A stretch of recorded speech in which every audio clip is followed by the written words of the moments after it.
당신이 저지른 일, 그 죄값, 전부 다 치르게 될 거야. 그 말을 남편에게 던지던 순간이 아직도 생생합니다. 그때 저는 더 이상 울지 않았습니다.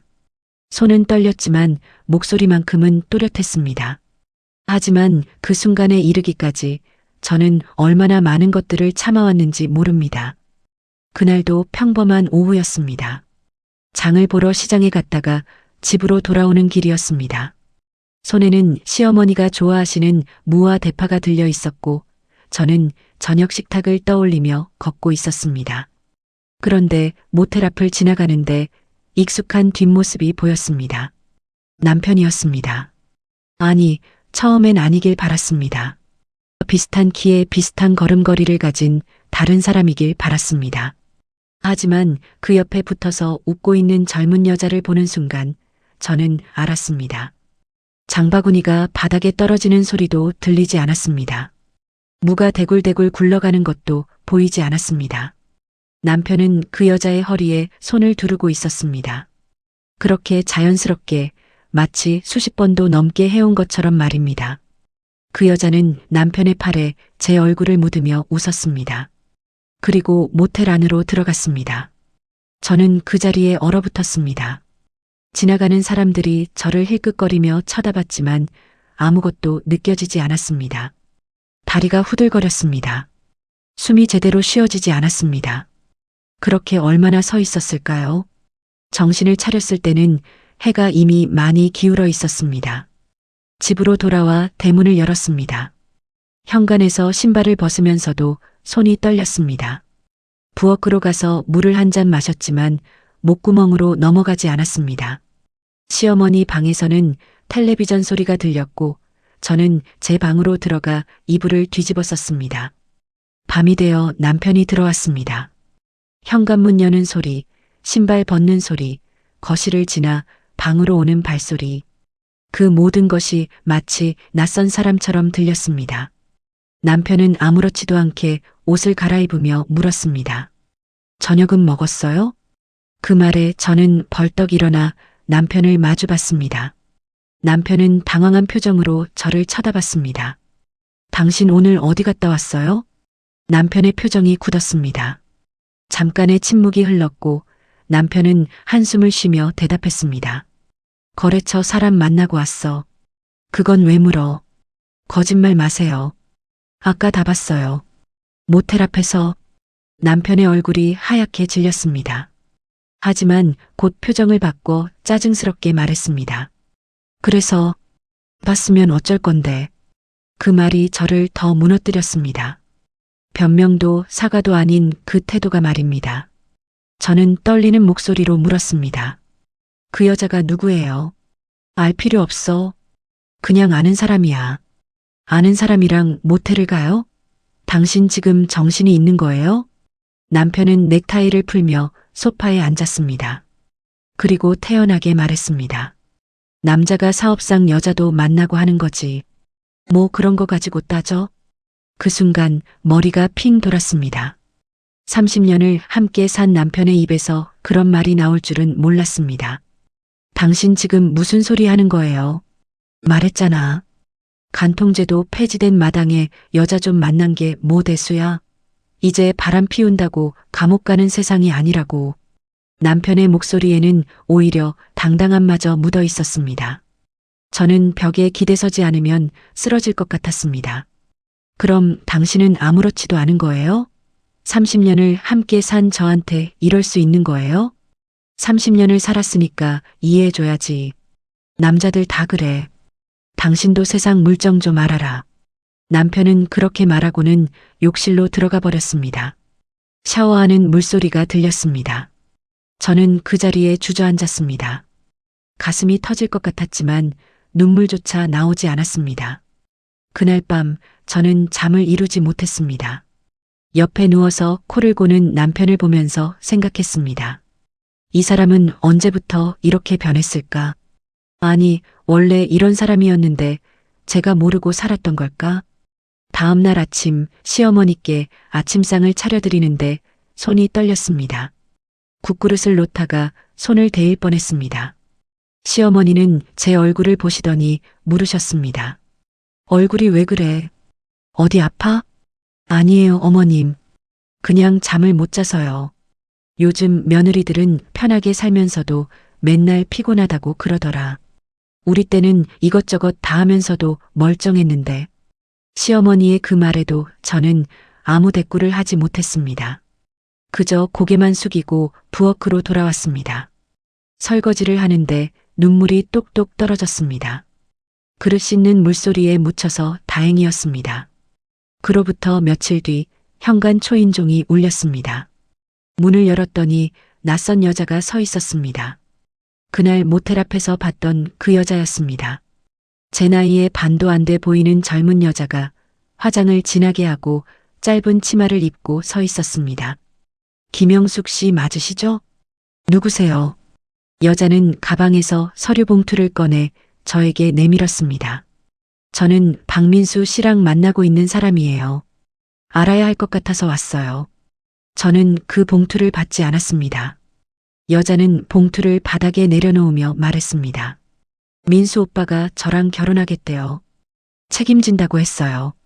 그러니까 이혼해 주세요. 그 말에 저는 웃음이 나왔습니다. 허탈한 웃음이었습니다. 저보다 어린 여자가 저에게 이혼하라고 말하는 이 상황이 너무나 비현실적이었습니다. 당신이 무슨 자격으로 여기 와서 그런 말을 해요? 자격이요? 사랑하는 사람 때문에 온 거예요. 당신은 어차피 사랑도 없이 사는 거 아니에요? 여자의 말에 저는 문을 닫아버렸습니다. 다리가 풀려 그 자리에 주저앉았습니다. 봉투는 문 밖에 그대로 놓여 있었습니다. 그 안에 무엇이 들었는지 보지 않아도 알 것 같았습니다. 저는 그날 밤 남편이 들어오기를 기다렸습니다. 그리고 물었습니다. 그 여자가 왔다 갔어요. 당신이 결혼하겠다고 했다던데요. 남편은 당황한 표정을 지었지만 곧 표정을 굳혔습니다. 그 여자가 왜 여기까지 와? 미안해. 내가 잘 얘기할게. 미안하다고요? 지금 그게 할 말이에요? 그럼 뭐라고 해? 이미 벌어진 일인데. 남편의 그 말에 저는 모든 것을 포기하고 싶었습니다. 30년이라는 시간이 제가 참아온 모든 순간들이 한순간에 무너져 내렸습니다. 결혼은 참고 가는 것이라고 믿었던 저 자신이 한없이 어리석게 느껴졌습니다. 그날 밤 저는 처음으로 깨달았습니다. 참는다고 해서 인정받는 것이 아니라는 것을, 법이 저를 보호해주지 않는다면 제가 저를 지켜야 한다는 것을. 그날 이후로 남편은 집에 거의 들어오지 않았습니다. 들어와도 말을 섞지 않았고 저 역시 입을 열지 않았습니다. 집안의 공기는 무겁기만 했고 시어머니는 그 분위기를 눈치채셨는지 자꾸만 저를 쳐다보셨습니다. 어느 날 저녁 남편이 갑자기 거실로 저를 불렀습니다. 시어머니도 함께 계셨습니다. 남편은 소파에 앉아 다리를 꼬고는 서류 몇 장을 테이블 위에 던졌습니다. 이거 봐. 뭔데요? 모텔 운영권 이전 서류야. 이제부터 당신이 모텔 운영 맡으면 돼. 저는 그 서류를 내려다봤습니다. 남편 명의로 되어 있던 모텔이 제 이름으로 바뀌는 서류였습니다. 처음에는 무슨 의미인지 몰랐습니다. 갑자기 왜 이걸 제 명의로 바꿔요? 일이나 하면서 살아. 가만히 앉아있을 나이는 지났잖아. 당신도 뭔가 해야 할 거 아니야. 남편의 목소리에는 차가움이 묻어 있었습니다. 저는 그제야 깨달았습니다. 이건 배려가 아니라 떠넘기기라는 것을. 자신은 그 여자와 함께 있고 싶으니 저보고 알아서 살라는 말이라는 것을. 제가 모텔 운영을 어떻게 해요? 해본 적도 없는데. 배우면 되지. 사람들 다 배워서 하는 거야. 당신도 할 수 있어. 시어머니가 옆에서 거들었습니다. 그래, 며느리가 뭐라도 해야지. 남편 돈으로만 살았으면서 큰 소리는 왜 치니? 일이라도 해서 집안의 보탬이 되어야지. 시어머니의 그 말이 가슴에 비수처럼 꽂혔습니다. 30년을 이 집안을 위해 살았는데 남편 돈으로만 살았다는 말을 듣다니. 빨래하고 밥하고 시어머니 시중 들던 그 시간들은 다 어디로 간 걸까요? 저는 아무 말도 하지 못하고 서류에 도장을 찍었습니다. 그리고 며칠 뒤부터 모텔 카운터에 앉기 시작했습니다. 모텔은 낡았습니다. 복도에는 곰팡이 냄새가 났고 형광등은 깜빡거렸습니다. 카운터에는 먼지가 수북했고 장부는 엉망이었습니다. 저는 하루 종일 카운터에 앉아 손님을 받았습니다. 젊은 커플들이 들어올 때마다 가슴이 아팠습니다. 남편과 그 여자도 이런 곳에서 시간을 보냈을 거라는 생각이 들었습니다. 처음 며칠은 그저 앉아있기만 했습니다. 손님이 와도 어떻게 응대해야 할지 몰라서 버벅거렸고 청소 아주머니들이 오히려 저를 가르쳐줬습니다. 손가락에 물집이 잡히고 허리가 아팠지만 집에 가면 쉴 수도 없었습니다. 시어머니 저녁상을 차려야 했고 설거지를 해야 했고 빨래를 돌려야 했습니다. 일주일쯤 지났을 때 저는 장부를 정리하기 시작했습니다. 남편이 운영하던 시절의 장부였습니다. 먼지를 털어내고 펼쳐보니 숫자들이 빽빽하게 적혀 있었습니다. 처음에는 그저 기록일 뿐이라고 생각했습니다. 하지만 며칠 동안 카운터에 앉아 손님을 받으면서 저는 이상한 점을 느끼기 시작했습니다. 오늘 나간 방이 5개인데 장부에는 3개만 적혀 있었습니다. 어제는 7개가 나갔는데 4개만 기록되어 있었습니다. 저는 지난 몇 달치 장부를 꺼내서 계산해 보기 시작했습니다. 계산기를 두드리는 손이 떨렸습니다.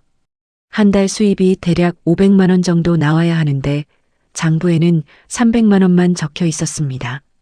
200만 원이 어디로 간 걸까요? 저는 더 과거로 거슬러 올라갔습니다. 6개월 전, 1년 전, 2년 전. 계산을 하면 할수록 손이 떨렸습니다. 매달 200에서 300만 원씩 장부에 잡히지 않은 돈이 있었습니다. 2년 동안 빼돌린 돈이 거의 5천만 원에 가까웠습니다. 그날 밤 남편이 늦게 들어왔습니다. 술 냄새가 났습니다. 저는 거실 소파에 앉아 남편을 기다리고 있었습니다. 손에는 장부가 들려 있었습니다. 당신 모텔 돈 어디다 썼어요? 남편은 술에 취한 목소리로 대답했습니다. 무슨 소리야? 이 장부 좀 보세요. 실제 수입이랑 기록된 수입이 안 맞아요. 매달 몇백만 원씩 빠져나갔는데 이 돈 어디 갔어요? 남편의 얼굴이 굳었습니다. 하지만 곧 화를 내기 시작했습니다. 장부 같은 거 뒤지고 다니지 말고 일이나 제대로 해. 모텔 운영도 제대로 못하면서 쓸데없는데 신경 쓰고 있어. 쓸데없는 게 아니에요.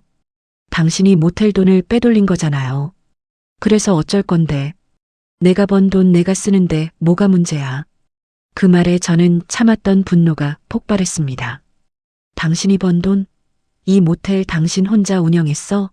당신 어머니 병원비, 아이들, 학비, 생활비 다 여기서 나간 거 알아? 그 돈을 당신이 어디다 썼는지 대답해봐. 남편은 소파에 주저앉으며 한숨을 쉬었습니다. 그 여자한테 썼어. 그리고 빚 갚는 데 썼어. 이제 만족해? 저는 그 말에 숨이 멎는 줄 알았습니다. 빚? 무슨 빚이요? 사채야. 사업하다가 좀 꼬였어. 이자 갚느라 모텔 돈 좀 쓴 거야. 얼마나 빚이 있는데요? 한 3천만 원쯤. 남편은 그렇게 말하고는 방으로 들어가 버렸습니다. 저는 그 자리에 주저앉았습니다. 모텔 수익으로 내 연녀를 먹여 살리고 사채 이자를 갚고 있었다니. 제가 카운터에 앉아 손님을 받는 동안 그 돈은 그렇게 새어나가고 있었던 겁니다. 다음 날 저는 시어머니께 이 사실을 말씀드렸습니다. 시어머니는 놀란 표정으로 저를 보셨습니다. 그게 무슨 소리니? 민수가 그랬단 말이야. 네, 어머님. 장부를 보면 알 수 있어요. 2년 동안 5천만 원이 빠져나갔어요. 그럼 그 돈이 다 어디로 간 거야? 남편 말로는 그 여자 생활비하고 사채 이자래요. 시어머니의 얼굴이 일그러졌습니다. 하지만 곧 저를 쏘아보며 말씀하셨습니다. 그래도 아들 일을 밖에다 떠벌리면 안 돼. 집안 망신이야. 그냥 조용히 넘어가. 조용히 넘어가라고요? 그냥 참고 살아. 옛날 우리 때는 다들 그렇게 살았어. 저는 더 이상 시어머니와 말을 섞고 싶지 않았습니다. 방으로 돌아와 이불을 뒤집어 쓰고 울었습니다. 소리 없이 울었습니다.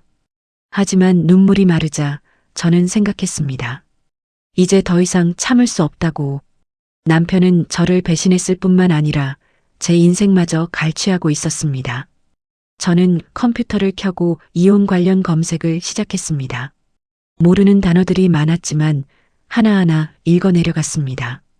새벽까지 자료를 찾아보고 저는 노트에 메모를 시작했습니다.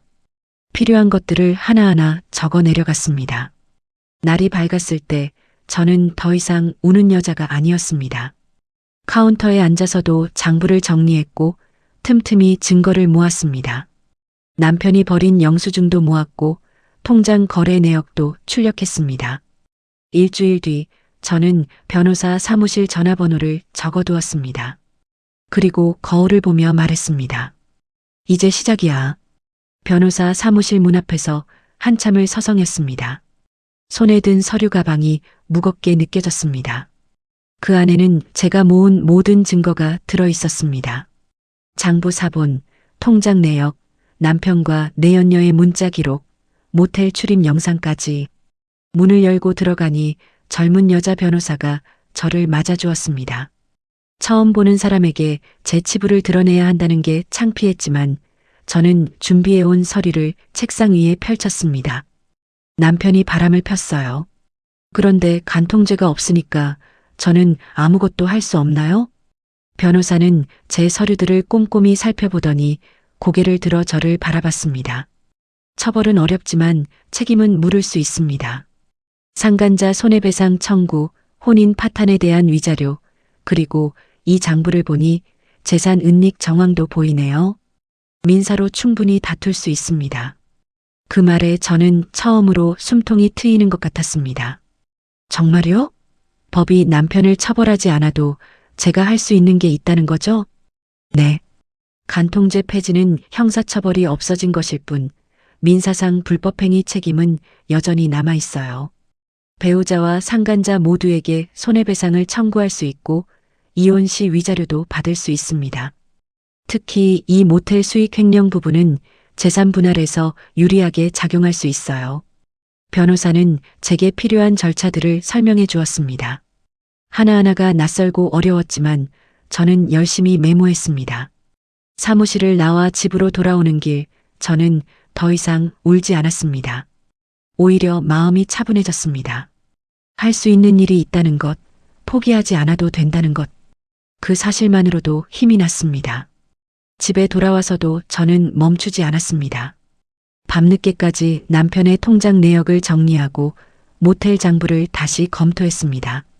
내연녀에게 보낸 송금 내역도 모두 출력했습니다. 일주일에 한두 번씩 30만 원에서 50만 원씩 보낸 흔적들이 고스란히 남아 있었습니다. 며칠 뒤 남편이 집에 들어왔습니다. 저는 거실 테이블에 정리한 서류들을 쌓아두고 남편을 기다렸습니다. 남편은 서류 더미를 보고 인상을 찌푸렸습니다. 뭐 하는 거야, 이게? 준비하는 거예요. 당신이 저지른 일의 대가를 치르게 할 준비요. 무슨 소리야? 갑자기 왜 이래? 저는 천천히 서류를 한 장씩 남편 앞에 펼쳤습니다. 내연녀에게 보낸 송금 내역, 모텔 수익 횡령 증거, 문자 기록들. 당신이랑 이혼할 거예요. 그리고 당신이 빼돌린 돈, 그 여자에게 쓴 돈, 전부 책임지게 할 거예요. 남편의 얼굴이 하얗게 질렸습니다. 미쳤어? 지금 뭐 하는 거야? 저는 더 이상 떨리지 않았습니다. 목소리도 또렷했습니다. 당신이 저지른 죄값 전부 치르게 할 거예요. 남편은 소파에 주저앉으며 머리를 감싸쥐었습니다. 당신 진심이야? 이러면 우리 둘 다 망해. 집안도 망하고. 이미 망가진 건 오래전이에요. 당신이 그 여자를 만나기 시작했을 때부터요. 이제 바로잡는 겁니다. 저는 그날 밤 변호사에게 연락했습니다. 본격적으로 소송 준비를 시작하겠다고 말했습니다. 변호사는 제게 몇 가지 더 필요한 서류를 요청했고 저는 하나하나 챙겨나갔습니다. 일주일 뒤 내연녀에게 내용 증명이 발송되었습니다. 상간자 손해배상 청구 예고 통지였습니다. 그리고 남편에게는 이혼 소송과 위자료 청구 소장이 전달되었습니다. 남편은 그날 밤 집으로 달려와 저에게 소리를 질렀습니다. 당신 정말 미쳤어. 이걸 어떻게 법원까지 가져가? 왜요? 당신이 잘못한 거 없어요? 간통죄가 없다고 책임도 없는 줄 알았어요? 그래도 그렇지. 가족끼리 이렇게까지 해야 돼? 가족이요? 당신이 저를 가족으로 생각했으면 그 여자를 만나지도 않았겠죠. 남편은 더 이상 할 말이 없었는지 방으로 들어가 버렸습니다. 시어머니는 제 방문을 두드렸습니다. 얘야, 그만해. 이러면 집안이 완전히 망해. 이웃들이 다 알게 될 거야. 어머님, 저는 더 이상 참지 않을 거예요. 이미 망가진 집안이에요. 시어머니는 한숨을 쉬며 돌아섰습니다. 저는 그날 밤 창밖을 바라보며 생각했습니다. 제가 옳은 일을 하고 있는 건지, 너무 가혹한 건 아닌지. 하지만 곧 마음을 다잡았습니다. 이건 복수가 아닙니다. 정당한 권리를 찾는 것입니다. 법이 처벌하지 않는다고 해서 잘못이 사라지는 건 아니니까요. 소송 준비는 생각보다 복잡했습니다. 서류를 준비하고 증인을 섭외하고 변호사와 계속 상담하면서 저는 점점 더 확신을 갖게 되었습니다. 제가 하는 일이 옳다는 것을, 더 이상 참지 않는 것이 진짜 용기라는 것을. 한 달 뒤 첫 재판 날짜가 잡혔습니다. 법원 복도에서 남편과 마주쳤을 때 남편은 저를 원망하는 눈빛으로 바라봤습니다. 하지만 저는 더 이상 그 시선이 두렵지 않았습니다. 재판정에 들어서며 저는 조용히 다짐했습니다. 끝까지 가겠다고. 제 존엄을 되찾을 때까지. 소송이 시작되자 모든 것이 수면 위로 떠올랐습니다. 제가 제출한 증거들은 하나하나 법정에서 공개되었고 남편의 얼굴은 점점 굳어갔습니다. 남편은 고개를 숙였고 저는 그 모습을 담담히 바라봤습니다. 재판이 끝나고 집으로 돌아오는 길 남편에게서 전화가 왔습니다. 그만해. 제발 그만하자. 이러다 정말 다 망해. 당신이 먼저 시작한 일이에요. 전화를 끊었습니다. 더 이상 남편의 애원이 마음을 흔들지 않았습니다. 며칠 뒤 내연녀에게도 소장이 전달되었습니다. 상간자 손해배상 청구 소송이었습니다.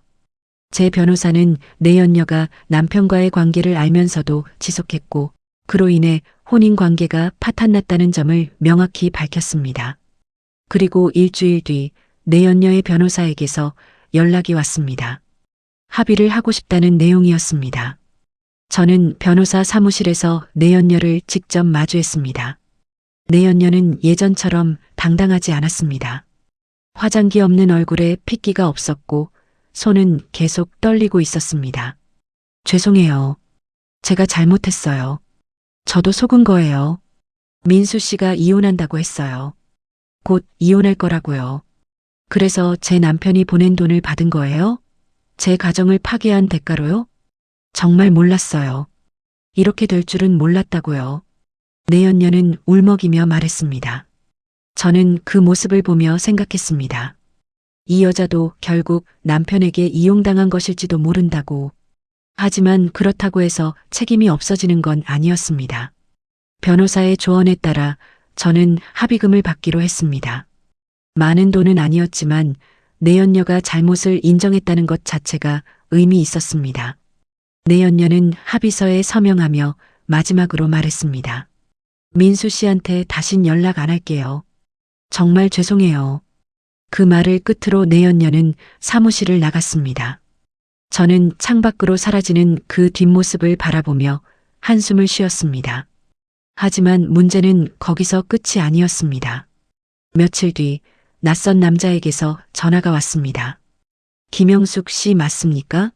저는 대부업체 담당자인데요. 박민수 씨 대출건으로 연락드렸습니다. 제가 알 바 아니에요. 남편 빚은 남편이 갚아야죠. 모텔이 부인 명의로 되어 있지 않습니까? 박 씨가 갚지 않으면 모텔에 경매를 신청할 수밖에 없습니다. 전화를 끊고 나니 머리가 지끈거렸습니다. 남편은 저에게 모텔을 떠넘기면서도 자신이 진 빚까지 떠안기게 만들었던 겁니다. 저는 즉시 변호사에게 연락했습니다. 남편 명의 빚을 제가 갚아야 하나요? 모텔이 부인 명의로 바뀐 시점과 채무 발생 시점을 따져봐야 합니다. 만약 사회행위로 인정되면 문제가 될 수 있어요. 결국 저는 모텔을 지키기 위해 일부 빚을 갚아야 했습니다.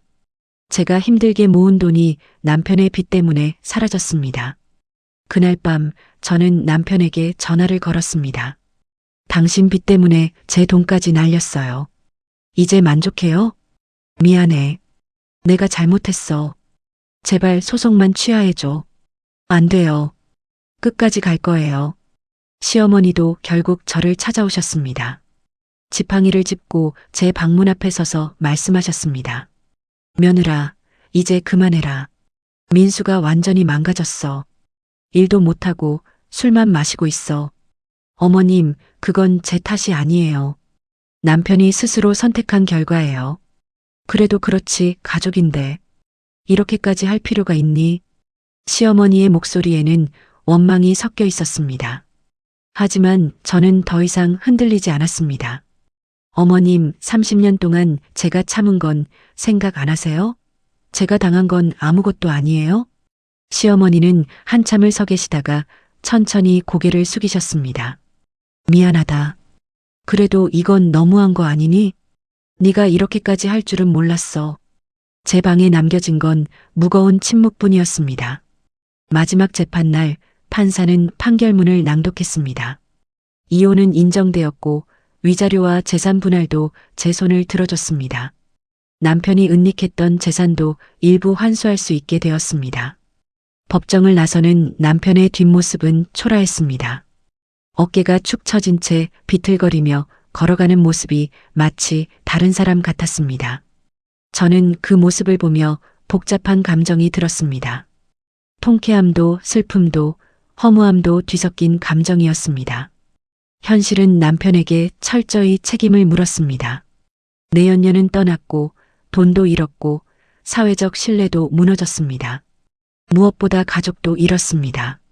저는 법원 계단을 내려오며 하늘을 올려다봤습니다. 구름 사이로 햇살이 비치고 있었습니다. 오랜만에 보는 따뜻한 햇살이었습니다. 이혼 판결문이 확정된 날 저는 오랜만에 친정어머니 산소를 찾았습니다. 산길을 오르며 숨이 찼지만 마음만은 한결 가벼웠습니다. 어머니 앞에 앉아 조용히 말했습니다. 엄마, 나 이혼했어. 30년 만에 자유의 몸이 됐어. 바람이 불어와 나뭇잎을 흔들었습니다. 마치 어머니가 대답하시는 것 같았습니다. 저는 묘비를 쓰다듬으며 눈물을 흘렸습니다. 이번엔 슬픔의 눈물이 아니었습니다. 후련함의 눈물이었습니다. 집으로 돌아와 짐을 쌌습니다.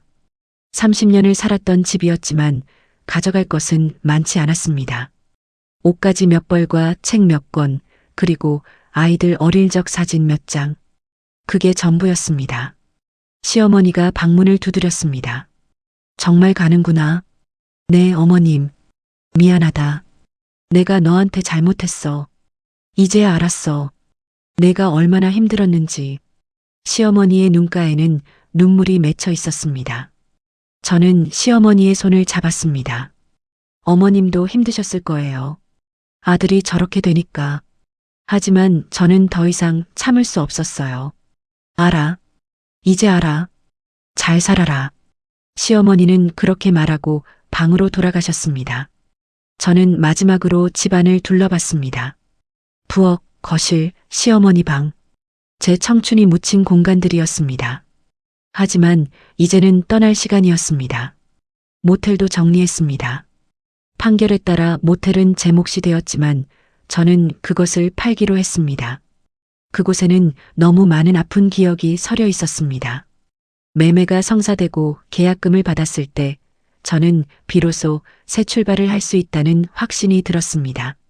작은 원룸을 얻었습니다. 넓지는 않았지만 제 공간이었습니다. 아무도 간섭하지 않는 오롯이 제 것인 공간. 짐을 풀며 저는 오랜만에 웃었습니다. 새로운 일도 시작했습니다. 동네 작은 카페에서 일하게 되었습니다. 처음에는 서툴렀지만 커피 내리는 법을 배우고 손님을 응대하는 게 즐거웠습니다. 젊은 사장님은 제게 친절했고 동료들도 저를 따뜻하게 대해줬습니다. 어느 날 카페에 손님이 들어왔습니다. 저처럼 나이 지긋한 여자 손님이었습니다. 커피를 내어드리며 잠깐 이야기를 나눴습니다. 혼자 사세요? 네, 얼마 전에 이혼했어요. 아, 그러셨구나. 저도 작년에 이혼했어요. 처음엔 무섭고 외로웠는데 지금은 혼자가 편해요. 그 말에 저는 고개를 끄덕였습니다. 정말 그랬습니다. 처음엔 두려웠지만 지금은 혼자가 편했습니다. 손님이 떠나고 혼자 카페를 정리하며 저는 생각했습니다. 제가 옳은 선택을 했다고. 참지 않기로 한 것, 법의 도움을 받기로 한 것, 제 존엄을 지키기로 한 것. 퇴근길 마트에 들러 장을 봤습니다. 예전엔 시어머니 입맛에 맞춰 장을 봤지만 이제는 제가 먹고 싶은 것만 샀습니다. 좋아하는 과일도 사고 먹고 싶었던 치즈도 샀습니다. 그 사소한 자유가 행복했습니다. 집에 돌아와 저녁을 차렸습니다. 간단한 식사였지만 제 손으로 만든 제 저녁이었습니다. 텔레비전을 켜고 혼자 밥을 먹으며 저는 처음으로 평온함을 느꼈습니다. 밤에 혼자 창밖을 바라보며 저는 생각했습니다. 남편은 모든 것을 잃었습니다. 가족도, 돈도, 명예도. 그건 제가 원한 것은 아니었지만 그가 자초한 일이었습니다. 그리고 저는 비로소 제 것을 찾았습니다. 존엄과 자유, 그리고 새로운 삶. 늦었지만 가장 단단한 방식으로 저는 제 인생의 주인이 되었습니다. 어느 저녁 원룸 창가에 앉아 차를 마시며 저는 조용히 미소 지었습니다. 이 나이에 새로 시작하는 게 두렵기도 했지만 동시에 설레기도 했습니다. 앞으로 남은 인생을 이제는 제가 원하는 대로 살 수 있으니까요. 이 이야기는 복수의 이야기가 아닙니다. 참는 것이 미덕이 아니라 당당히 맞서는 것이 진짜 용기라는 것을 일깨워주는 이야기입니다. 늦었어도 괜찮다는 것을. 김영숙, 65. 끝까지 참지 않은 여자의 이야기입니다. 오늘의 이야기도 함께 해주셔서 감사합니다. 구독과 좋아요 눌러주시면 여러분의 가정에 행복이 찾아갈 겁니다. 감사합니다.